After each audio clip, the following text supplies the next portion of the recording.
Ministerio Palabras de Vida Eterna, ministrando fe y esperanza en el Señor Jesucristo. Comentarios, reflexiones y exhortaciones referentes al libro de Ezequiel por Héctor Hernández en la iglesia en Salamanca, Guanajuato. El libro de Ezequiel, capítulo 33. Este capítulo marca el comienzo de la segunda parte del libro de Ezequiel. La primera parte del libro trata principalmente de Jerusalén en el pasado y en el presente. La segunda parte se enfoca en el futuro del pueblo de Dios. Aquí también comienza la última sección del libro, referente a las bendiciones para Judá y Jerusalén. Los temas son Ezequiel, el vigilante, un nuevo pastor y una nueva tierra. El capítulo comienza reafirmando el llamado de Ezequiel a ser centinela. Es un vigía de su comunidad que debe declarar fielmente el mensaje. Tal vez muchos creían que el ministerio de Ezequiel había terminado con la caída de Jerusalén. No quedaba más que advertir, pero aún faltaba arrepentimiento por parte del pueblo. Tanto el grupo de los que permanecían en Judá como los que estaban en el exilio, ninguno había cambiado. El pueblo estaba al borde de la desesperanza y necesita que le recuerden las buenas nuevas de que el Señor no se complace en destruir a los malvados y está siempre listo para redimir a aquellos que se arrepienten y vuelven a Él. Pero los que continúen en sus pecados serán destruidos. En el capítulo 33, en el verso 12 dice: Y tú, hijo del hombre, di a los hijos de tu pueblo, la justicia del justo no los salvará el día de su transgresión, y la maldad del impío no le será por tropiezo el día que se aparte de su maldad. Tampoco el justo podrá vivir por su justicia el día que peque. La ley requiere de perfección, y no es acumulable, pues el día que el justo peque, ninguna de las obras que ha hecho podrá quitar su ofensa, quitando toda posibilidad de salvación. Sin embargo, si el impío malvado se arrepiente y se aparta de su maldad, ninguno de los pecados que cometió antes le serán contados. Esta es la maravilla de la gracia que los israelitas habían desechado, diciendo que los caminos de Jehová no eran justos. Aunque el profeta ha estado en silencio por un periodo prolongado, en enero del 585 a.C., Jerusalén es destruida por fuego, en el 5º mes del 11º año del gobierno de Joaquín. Ezequiel usa un sistema diferente de calcular los años, tomando en cuenta los años del exilio en vez de los años del reinado, como se ve en 2 de Reyes 25, versículos 8 al 10. Ahora que han llegado las noticias de la destrucción de Jerusalén, vuelve a hablar de parte de Dios.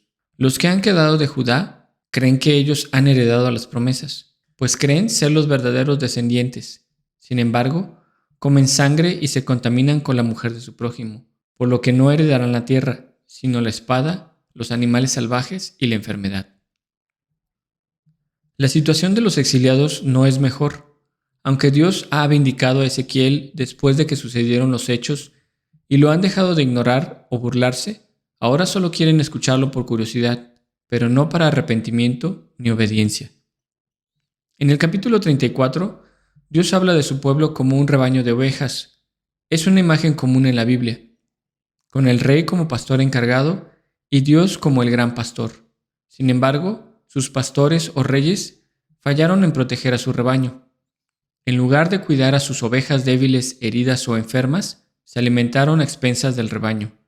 Dominaron a las ovejas con fuerza y severidad, frase que trae a la memoria el trato abusivo que Israel enfrentó a manos de los egipcios. Como resultado de su negligencia y crueldad, el rebaño del Señor se ha dispersado sobre la faz de la tierra, por lo cual Dios ha dejado a un lado a estos pastores infieles y Él mismo toma el papel del pastor rescatando a su rebaño. Él buscará a aquellos que han sido dispersados y los llevará a casa con seguridad a las montañas de Israel. Él les hará descansar en buena tierra, vendará a las heridas y fortalecerá a las débiles. El juicio de Dios no será exclusivo a pastores, sino que incluirá a los más poderosos entre el ganado, las ovejas engordadas, por haber intimidado a las otras ovejas. Estos eran los miembros de la clase alta de la sociedad de Jerusalén, que habían oprimido a los pobres. Esto sucede aún en la comunidad de la restauración en Nehemías capítulo 5. Esta promesa de restauración esperará hasta el reino mesiánico, el siervo de Dios, uno como David, el Señor Jesús, que gobernará en paz, rectitud y prosperidad. excediendo lo conocido durante el periodo histórico de David. Dios hace este nuevo pacto de bendición. Este pacto no es otro que el que Dios entregó en el monte Sinaí por medio de la ley y que por causa del pecado no pudo ser entregado. En lugar de la maldición del pacto que Israel obtuvo por su desobediencia, el Señor le dará bendiciones, incluyendo seguridad, fruto abundante en la tierra y una relación restaurada con el Señor. Él será su Dios y ellos serán su pueblo.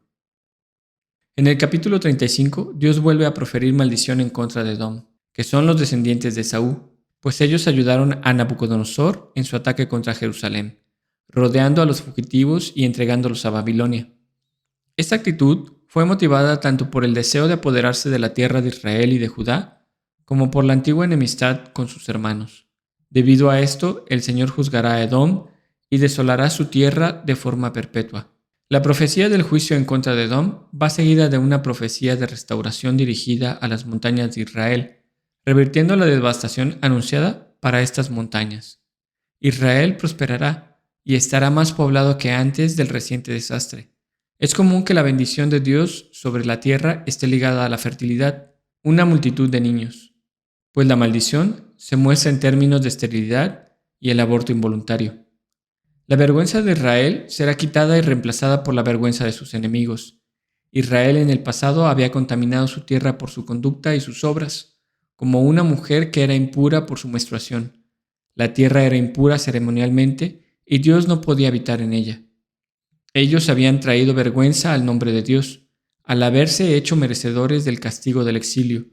Así las naciones comenzaron a decir que el Señor no había podido mantenerlos a salvo. Por lo tanto, Dios mostraría su poder y su misericordia, trayéndolos de nuevo y reuniendo al remanente de su pueblo, por amor a su nombre, para su honra. No solo los traerá de vuelta a su tierra, sino que los lavará rociando agua limpia sobre ellos, eliminando su impureza ceremonial y religiosa. Este es un símbolo del Espíritu Santo, una señal mesiánica. Daré un corazón nuevo y pondré un espíritu nuevo. El corazón y el espíritu hacen referencia al pensamiento y la voluntad de los que subyacen las acciones. La transformación de Israel no será externa, sino interna. En lugar del corazón de piedra, incapaz de responder a Dios con amor y obediencia, Dios proporcionará un nuevo corazón y un espíritu nuevo. Todo esto vendrá por voluntad del Señor. Así, todas las naciones sabrán que Él es el Señor. La primera aplicación de estos versículos es sobre lo inútil que es el castigo sin arrepentimiento. Estoy seguro que has pasado por aflicción en tu vida. Es parte de nuestra naturaleza caída estar expuestos constantemente a la amargura y a la miseria por nuestra obstinación al pecado. Es cotidiano el sufrimiento, pues vivimos en un mundo maldito y lleno de pecadores. Es irracional preguntarnos el porqué del sufrimiento en este mundo. Cosechamos lo que sembramos. Y es solo por la misericordia de Dios que se renueva día con día que no perecemos. Es la gracia común que sostiene a los injustos y la elección soberana de Dios para su remanente por la que nos mantenemos en pie. La pregunta es si el horno de sufrimiento ha servido para eliminar las escorias y sacar lo valioso, la fe valiosa, pues sin arrepentimiento has sufrido en vano. La segunda aplicación es la responsabilidad de los gobiernos ante Dios. Sí, todos aquellos en eminencia, a los que Dios puso por autoridad, serán juzgados desde su posición de autoridad. No es solo para los gobernantes corruptos del mundo, sino al gobierno que está en todas las esferas de la vida, los jefes del trabajo, los padres y, por supuesto, los pastores de las iglesias. Todo líder será juzgado por cómo trató a los que Dios puso a su cuidado. Dios juzgará a aquellos gobernantes que se enriquecieron a costa del pueblo, a los jefes que abusaron de sus trabajadores al no pagarles lo justo, a los padres abusivos que golpearon u ofendieron a sus hijos y a su esposa por enojo, por estrés de trabajo, y a los pastores. No solo juzgará a los que se hicieron ricos exprimiendo a la congregación, también a aquellos que no dieron la palabra que fortaleciera al cansado, que curara la herida del quebrado, aquellos que hicieron que las ovejas fueran dispersadas por el maltrato de su alma. La tercera es un recordatorio de la gracia que hemos recibido.